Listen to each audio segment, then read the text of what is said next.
नमस्कार दोस्तों, मैं सोनम जैन और आप सभी देख रहे हैं एस जे सोनम चैनल पर आप सभी का स्वागत है। दोस्तों, आज की कहानी है जेठानी जी का षड्यंत्र भाग 2। यदि आप सभी को मेरे द्वारा लिखी गई ये कहानी पसंद आई तो चैनल को सब्सक्राइब कर लीजिएगा और पास में जो बेल आइकन का बटन है उसे प्रेस करना बिल्कुल ना भूलें। कहानी पसंद आने पर लाइक का बटन जरूर प्रेस कर दीजिएगा, क्योंकि जब आप करते हैं कहानी को लाइक तो मुझे मिलती है नई नई कहानियाँ लिखने के लिए प्रेरणा। और हाँ, कहानी को अपनों के साथ शेयर करना बिल्कुल ना भूलें। तो चलिए कहानी शुरू करते हैं। आज अंकिता को देखने के लिए विनय अपने परिवार के साथ आ रहा था और अंकिता के घर में हलचल मची हुई थी। अंकिता की माँ, ये क्या सोफा कितना फैला हुआ है, किसी ने अभी तक साफ भी नहीं किया। लड़के बारे किसी भी वक्त आ सकते हैं और अभी तक कोई तैयारी भी नहीं हुई, घबराते हुए अंकिता की माँ ने कहा। तभी वहाँ अंकिता का छोटा भाई समीर आता और कहता, अरे माँ, आप भी कितनी चिंता करती हैं, सब हो जाएगा, आप बिल्कुल भी चिंता मत कीजिए। अंकिता की माँ कहती, चिंता ना करूं, मेरी बेटी को देखने के लिए लड़के वाले आ रहे हैं और तुम कह रहे हो चिंता ना करूं। यदि हमारी गलती की वजह से इतना अच्छा रिश्ता चूक गया तो? तब समीर ने कहा, ऐसा कुछ भी नहीं होगा, आप आराम से बैठिए, आपकी दो दो बहुएं हैं, वह सब देख लेंगी। अंकिता की माँ कहती हैं, तू सच कह रहा है? मेरी दोनों ही बहुएं कितनी अच्छी हैं, सुबह से ही दोनों रसोई में रखी हुई हैं, पर तुम दोनों रसोई में ही काम करती रहोगी, कोई जाकर अंकिता को भी तो तैयार करो। तभी सीमा कहती, माँ जी, मैं दीदी को जाकर तैयार करती हूँ। सीमा के इतने कहते ही साथ सीमा की बड़ी जेठानी वंदना की छोटी बहन परी घर पर आती। तब सीमा ने कहा, परी, तुम सही वक्त पर आई हो, हमारी अंकिता को लड़के वाले देखने के लिए आ रहे हैं, तो तुम्हारे आने से बहुत मदद हो जाएगी। मैं अंकिता को तैयार करने के लिए जा रही हूँ, तो तुम रसोई में दीदी का हाथ बता दो। ये सुनते ही साथ परी सोचती, मैं यहाँ पर क्या घर के काम करने के लिए आई हूँ? तभी वंदना कहती है, अरे देवरानी जी, आप क्या कह रही हैं? परी को अभी रसोई के काम कहाँ आते हैं? परी, तुम तो जाओ, मेरे कमरे में जाकर तैयार हो जाओ, मैं यहाँ सब देख लूँगी, और वैसे भी सभी काम हो ही चुके हैं। अच्छा ठीक है दीदी, सीमा कहती, वही आप अपनी पिंक कलर की साड़ी दे दीजिए ना, जो आप अपने मायके से लेकर आई थी, बहुत सुंदर है, आज अंकिता दीदी को वही पहनने के लिए कहती हूँ। यह सुनकर वंदना सोचने लगती है, वह साड़ी तो मैंने अपनी बहन से पहनने के लिए कहा है, और मैं इसे क्यों दूँ? वैसे भी वही कार्य करोती, कुछ भी पहन ले, सुंदर कौन सी दिखने वाली है। और सीमा से कहती, अरे वही साड़ी मेरे ख्याल से अंकिता दीदी पर अच्छी नहीं रखेगी ना, उनका कलर डार्क है और ननंद जी को लाइट कलर के कपड़े पहनने चाहिए। आपको तो पता ही है, ननंद जी का रंग सांवरा है, तो उन पर डार्क कलर के कपड़े अच्छे नहीं रखते। ये सब कुछ अंकिता भी सुन रही थी और वह कहती, सही कह रही हैं बड़ी भाभी, मैं कुछ भी पहन लूँ सुंदर नहीं रखने वाली, तो क्यों आप लोग हर बार मुझे परेशान करते रहते हैं? मैंने कल भी कह दिया था और आज फिर से कह रही हूँ, मैं कोई भी तैयार होने वाली नहीं हूँ, जैसे आएंगे लड़के वाले वैसे चले जाएंगे, कहकर अंकिता गुस्से में अपने कमरे में चली जाती। और तभी अंकिता की माँ ने कहा, देखो इस लड़की को फिर से नाटक करने लगी, किसी भी वक्त लड़के बारे आने को होंगे और यह अभी तक तैयार नहीं हुई। तब सीमा कहती है, मम्मी जी, आप चिंता मत कीजिए, मैं अभी दीदी को जाकर तैयार करती हूँ, एकदम राजकुमारी की तरह, और देखना, देखते ही साथ लड़के बारे उन्हें पसंद कर लेंगे, आप दीदी की बिल्कुल भी चिंता मत कीजिए, कहकर सीमा अंकिता के कमरे में जाती और उसे मनाने रखती। तभी वंदना मन में सोचती, चाहे जितना तैयार कर लें आप अंकिता को, लेकिन लड़के वाले तो मेरी बहन परी को ही पसंद करेंगे, इस कारी करूती को नहीं। और वैसे भी मैंने अपनी बहन को यहाँ पर इसलिए तो बुलाया है कि उसकी शादी विनय से हो सके और फिर मेरी बहन जाएगी विदेश। एक तरफ सीमा अपनी ननंद अंकिता को तैयार कर रही थी, वहीं दूसरी तरफ वंदना अपनी छोटी बहन परी को तैयार कर रही थी। अंकिता सीमा से कहती, भाभी आप फालतू में परेशान हो रही हैं, देखना कुछ नहीं होगा। तब सीमा गुस्से में अंकिता से कहती, वश दीदी, कल से आप एक ही बात कह रही हैं, लेकिन इस बार मेरा मन कहता है कि सब कुछ अच्छा ही होगा, देखना विनय आपको देखते ही साथ पसंद कर लेगा। और वहाँ वंदना अपनी छोटी बहन परी से कहती, वह मेरी बहन कितनी सुंदर लग रही है, देखना जब विनय तुझे देखेगा तो देखता ही रह जाएगा और फटाक से कहेगा, मैं तो इससे ही शादी करूंगा।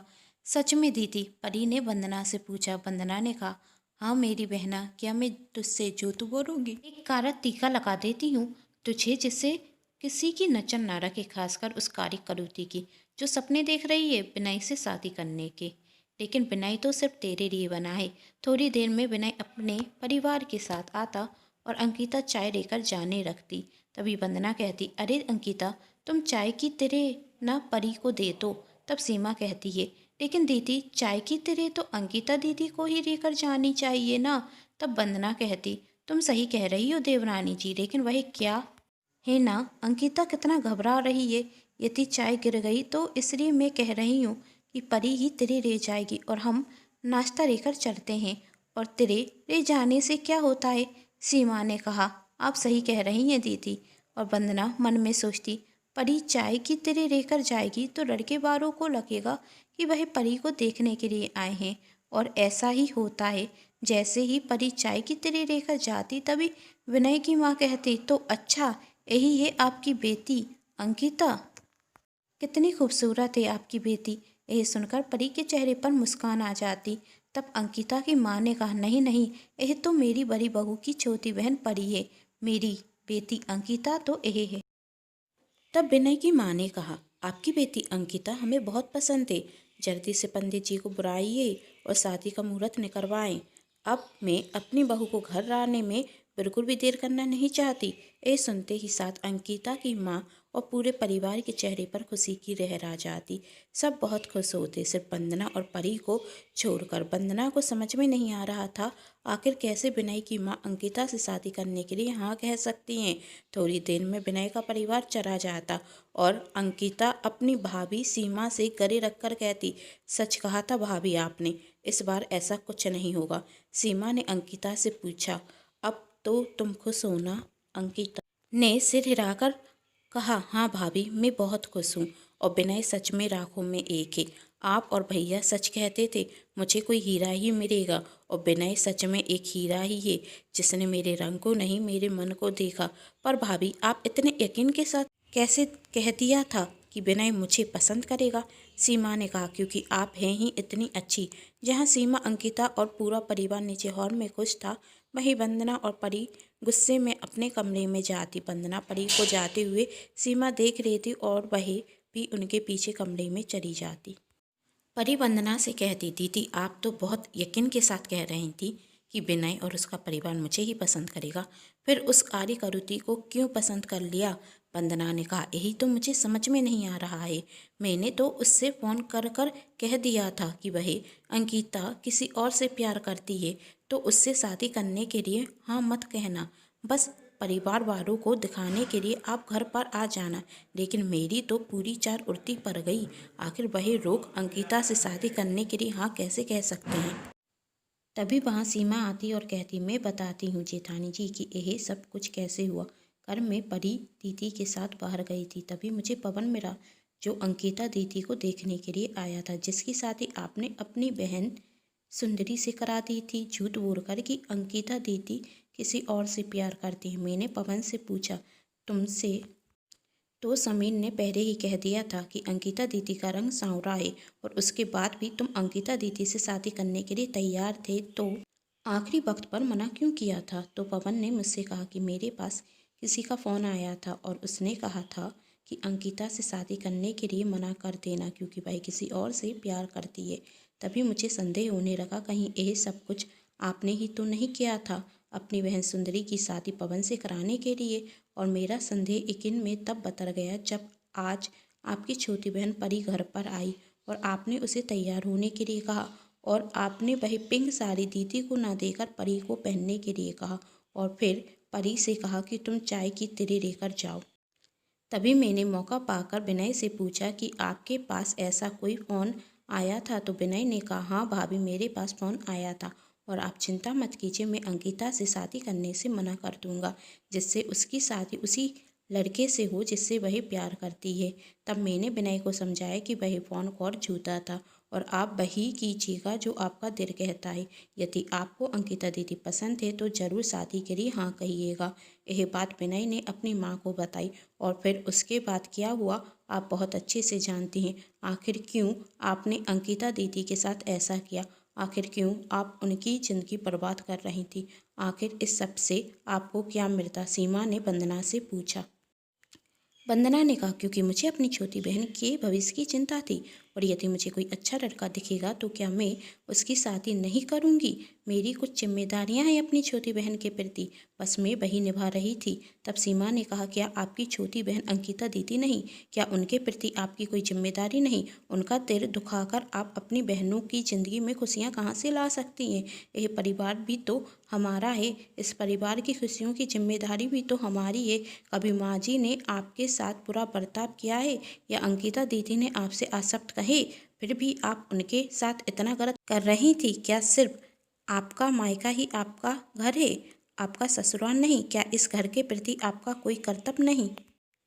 सीमा की ऐसी बातें सुनने के बाद वंदना को अपनी गलती का एहसास हुआ और उसकी आंखों से झरझर आंसू बहने लगे और उसने सीमा से कहा, सीमा तुम सच कह रही हो, मेरा ससुराल भी मेरा घर है और इस घर के प्रति मेरे भी कुछ कर्तव्य हैं। मैं तो अपनी बहनों के प्यार में अंधी हो गई थी, यह तक नहीं सोचा कि अंकिता तो मेरे लिए छोटी बहन के समान है। मुझे जितनी चिंता अपनी छोटी बहनों की है उतनी ही चिंता उनकी करनी चाहिए। मुझे अपनी गलती का एहसास है, मुझे माफ़ कर दो। तुम कहोगी तो मैं पूरे घर के सामने माफ़ी मांगने को तैयार हूँ। तब सीमा ने कहा, इसकी कोई ज़रूरत नहीं भाभी, यदि मैं चाहती तो सबसे सब कुछ कह सकती थी, लेकिन आपकी इस घर में बहुत इज्जत है और मैं आपको सबकी नज़रों के सामने गिराना नहीं चाहती थी, बस आपको सिर्फ अपनी गलती का एहसास कराना चाहती थी। और आप चिंता मत कीजिए, हम परी के लिए बहुत अच्छा रिश्ता ढूंढेंगे। तब परी ने कहा, सीमा दीदी मुझे पता है कि आप सभी मेरे लिए बहुत अच्छा रिश्ता ढूंढेंगे, लेकिन उसके पहले मैं अंकिता की बेस्ट फ्रेंड बनकर उसकी शादी में पूरी मदद करूंगी। उसे जब जब मेरी ज़रूरत होगी तब तब मैं उसके साथ होंगी। यह सुनने के बाद सीमा के चेहरे पर हल्की सी मुस्कान आ जाती और वही कहती, मुझे आप दोनों से यही उम्मीद थी। यदि आप सभी को मेरे द्वारा लिखी गई ये कहानी पसंद आई हो तो चैनल को सब्सक्राइब कर दीजिएगा, वीडियो को लाइक कर दीजिएगा और हाँ, कहानी को अपनों के साथ शेयर करना बिल्कुल ना भूलें। Thanks for watching.